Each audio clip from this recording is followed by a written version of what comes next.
What if the glittering lights of Los Angeles were just a spotlight covering a growing humanitarian crisis that no one wants to talk about? While the city markets itself as a haven for dreamers, actors, and creators, there's a dark undercurrent pulsing through the streets.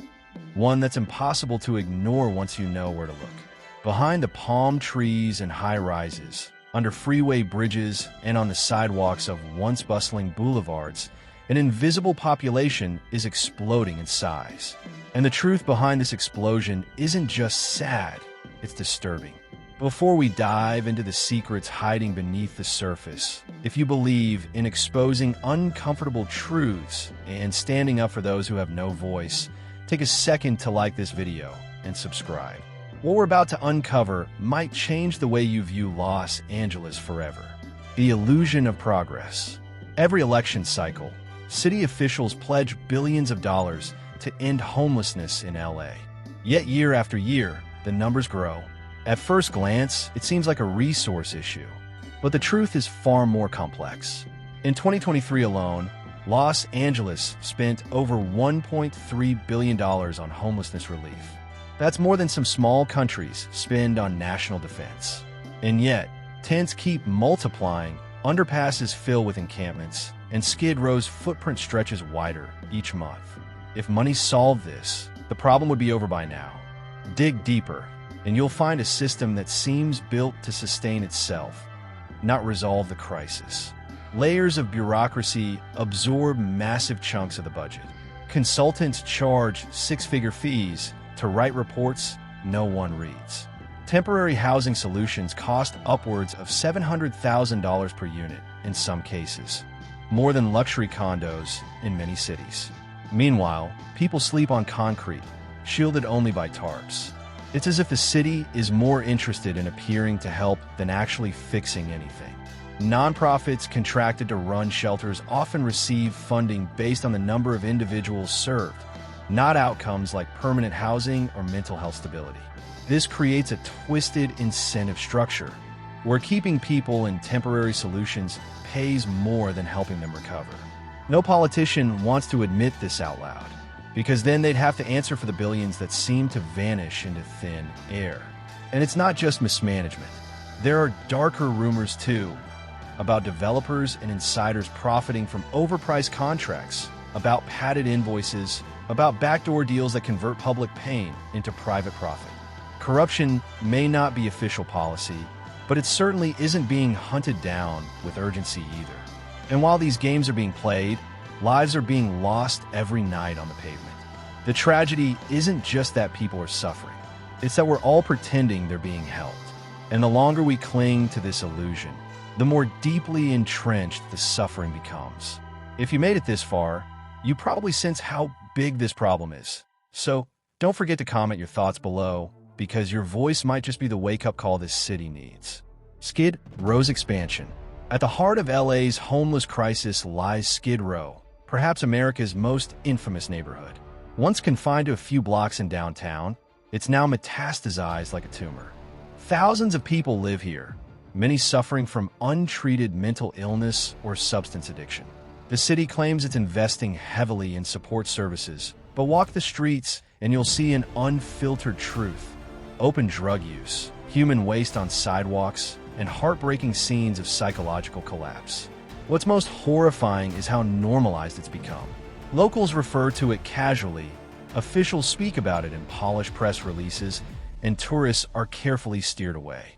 But what if I told you Skid Row isn't just a zone of neglect? It's a containment strategy. By allowing the crisis to fester in one area, authorities avoid tougher questions about systemic failure. It's easier to let it exist in isolation than to admit it's spreading throughout the entire city. There's something sinister about that strategy. It reeks of a policy that quietly says, as long as it's over there, we'll look the other way. But the reality is the horror of Skid Row isn't staying in Skid Row. Tent cities now dot Venice Beach, Echo Park, Hollywood Boulevard. Even Beverly Hills is starting to whisper about unhoused residents nearby. The monster has grown beyond its cage, and the city is still pretending the bars are intact. The people here aren't just statistics. They're former construction workers, retail employees, foster youth, veterans, and artists. Many were housed just a few years ago. Some had careers, but when rents soared and jobs vanished, LA offered no safety net. Instead, it offered Skid Row. And once you're here, getting out feels like climbing a mountain with no summit. What's chilling is how little attention is paid to the expanding footprint. News cameras only roll in during sweeps, and politicians only show up during crises. No one wants to ask, why are so many people falling through the cracks in one of the richest cities in the world? City officials call them sanitation efforts. To the people living in encampments, they're known as sweeps. These are the periodic clear-outs where bulldozers, police, and sanitation crews descend on a homeless site, often with little notice. Belongings are seized or trashed. Sometimes people lose the last photographs of their children. Medications vanish. Pets disappear. And yet, this continues under the guise of public safety. Imagine being homeless in LA. One day, you're barely surviving in a tent under a bridge. The next, you return from a food run to find everything gone. No shelter, no ID, no medical supplies. That's not just displacement, it's trauma. Officials claim these sweeps are necessary to clean up the city, but they do little to address the root cause of homelessness. The same people return days later, starting over from zero, more broken than before. The optics of these sweeps are ugly, but there's a reason they keep happening. Businesses and residents complain. Politicians want clean sidewalks for campaign ads. So rather than real solutions, the city opts for the illusion of order. It's not a plan, it's a performance. Even worse, sweeps often happen without alternative housing lined up. Shelters are full, motels are expensive, and many people don't qualify for assistance due to lack of ID or mental health issues. So they roam, sometimes on buses, sometimes to new encampments. The cycle never ends. It's designed to exhaust people into silence. This strategy may pacify neighborhoods temporarily, but it spreads the crisis further. It creates mobile suffering. If you believe this practice should be examined more publicly, hit that like button and share this video.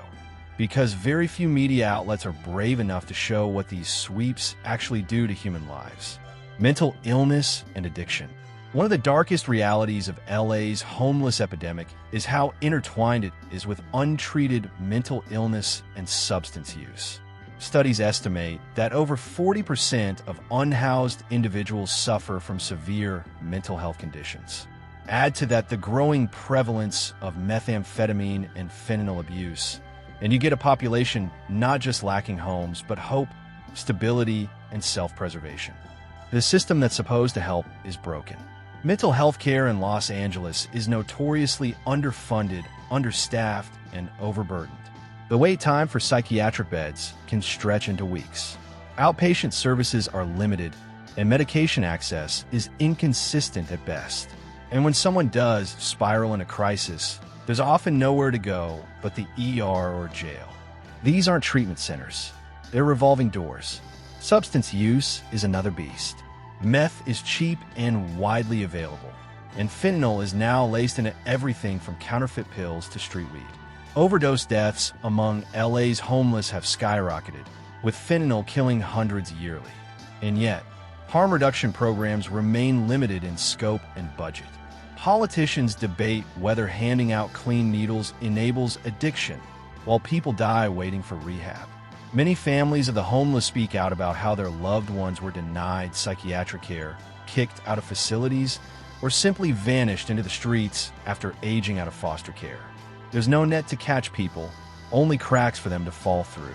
And when they do, they're labeled as problems, not patients. It's easier to say they chose this than to admit we build a system where the most vulnerable are discarded. But the truth is, many didn't choose anything. They got sick and we gave them sidewalks instead of support. Let that sink in. And if you're still watching, leave a comment with your thoughts on how this can be reformed. Your voice might be louder than you think. The housing trap. On paper, LA is building more affordable housing than ever before. But here's the catch. What's called affordable rarely matches reality. According to California's guidelines, affordable housing can be priced at 30% of a person's income. But if someone's income is zero or near zero, that number becomes meaningless. For many on the streets, even $400 a month is impossible. Then there's the time problem. Projects that are announced today won't be finished for years. Permits, zoning disputes, lawsuits from NIMBY groups. It all slows down progress. Meanwhile, people can't pause their homelessness. They need shelter now, but the system is obsessed with long-term development, not short-term survival. Luxury developers have also exploited loopholes in the system. They promise to include a few low-income units in high-rise buildings to bypass zoning restrictions. But those units are often buried in back corners or require applicants to jump through impossible hoops. It's housing theater, not housing policy. And don't forget rent inflation. The average rent for a one-bedroom apartment in LA is now above $2,500. Even if someone escapes homelessness, they're only one paycheck away from falling back in. It's not a ladder, it's a treadmill. And the city seems fine watching people run in place. This myth of affordability lets politicians claim progress while the problem worsens. They stand at ribbon cuttings for buildings that house 50, while 50,000 sleep outdoors. It's a numbers game, and the losers are those without roofs. If this part infuriates you as much as it should, consider subscribing, because this channel is committed to exposing the systems that keep people down. When most people think about the homeless population in Los Angeles, they picture older adults or mentally ill individuals living in tents. What's often overlooked, intentionally or otherwise, is the shocking number of homeless youth. Teenagers sleeping on bus benches, high school students couch surfing, kids aging out of foster care with nowhere to go and no one to turn to. This part of the crisis is haunting, and yet it's rarely spoken about. Many of these young people are victims of abuse, abandonment, or systemic failure. Some flee unsafe homes, while others are released from juvenile detention or foster care into nothingness. No support, no guidance, no plan. Just the brutal streets of LA. And here's the horrifying secret. Predators know this. Youth homelessness in Los Angeles is a magnet for exploitation.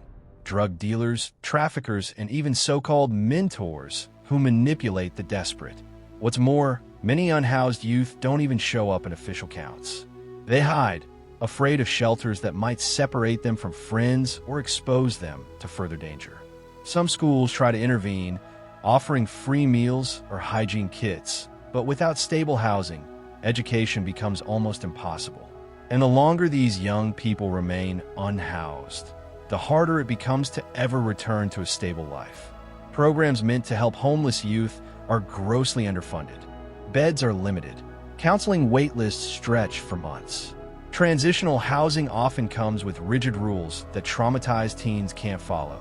And when they break those rules, they're back on the streets. It's a setup for failure disguised as help.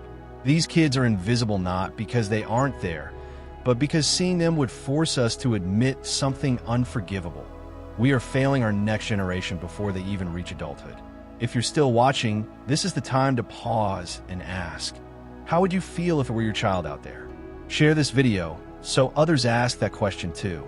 Also, with rising homelessness comes an inevitable increase in crime. Not because unhoused individuals are inherently dangerous, but because living without protection makes them vulnerable.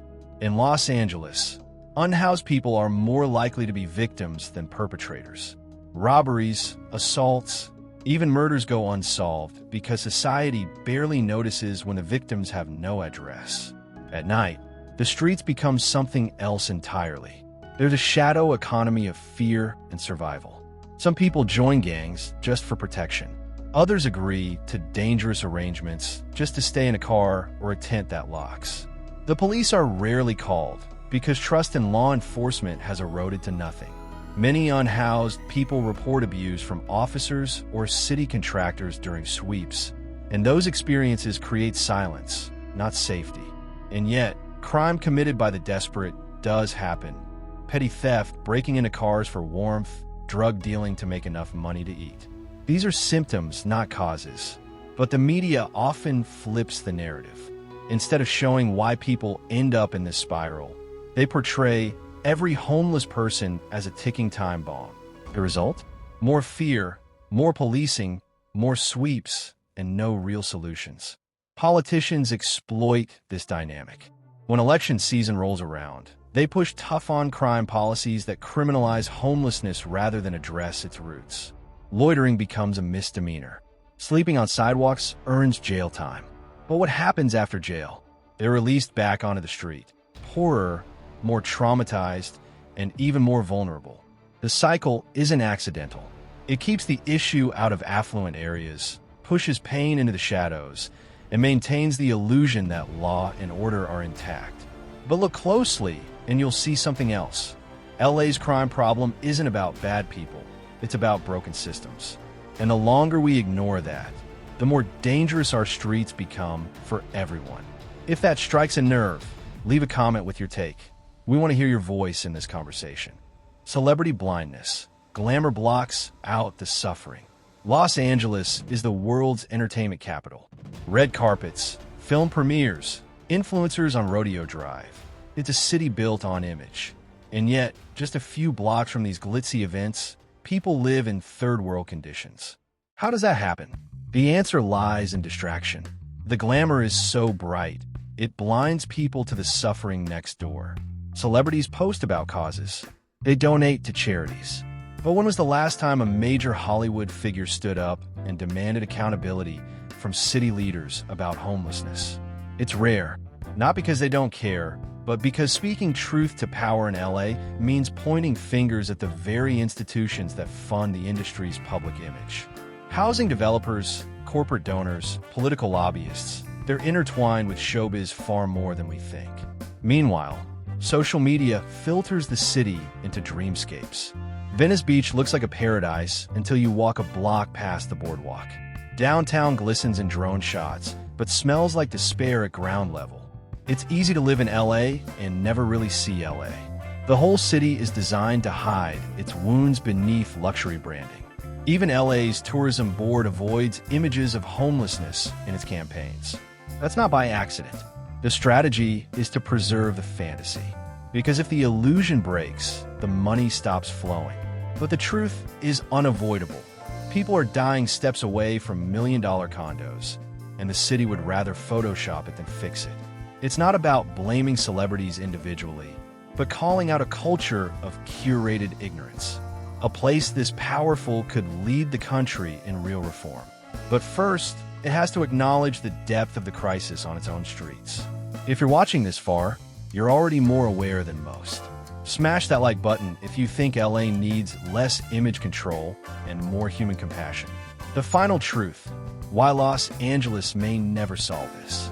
There's a hard question we need to ask now. What if LA doesn't want to solve homelessness? Not just because it's complicated, but because too many people and institutions benefit from a problem. It's a heavy idea, but one that more Angelenos are beginning to suspect. When a crisis lasts this long despite billions spent, the natural conclusion isn't that we're failing, it's that someone's profiting. Developers get contracts, nonprofits get grants, politicians get talking points, consultants get paid, and all the while, the homeless are shuffled around like human debris, unseen and unheard. This isn't an accident, it's inertia. A city that has learned to live with its shame as long as it doesn't touch the gated neighborhoods or red carpet events, as long as the pain stays out of sight. But what's happening now is different. The problem is spilling over into areas that were once protected. It's entering the suburbs. It's affecting business districts. It's impacting tourism. The illusion is breaking. And that means something powerful. Change is possible, but only if pressure is constant. LA won't fix this because it's moral. It'll fix this when the pain of doing nothing outweighs the profits of pretending. So what do? We speak up. We share the real stories. We hold leadership accountable. We document the horror, not to shock but to awaken. Because the more people who know the truth, the harder it becomes to bury. And if you've made it this far, you're now part of that truth. This channel will keep covering these stories. So subscribe if you believe in exposing what others fear to show. Let's never forget, every person on those streets had a life, a family, a story. Their nightmare isn't fiction. It's Los Angeles. And it's time we stop calling it anything less than what it is, a man-made tragedy.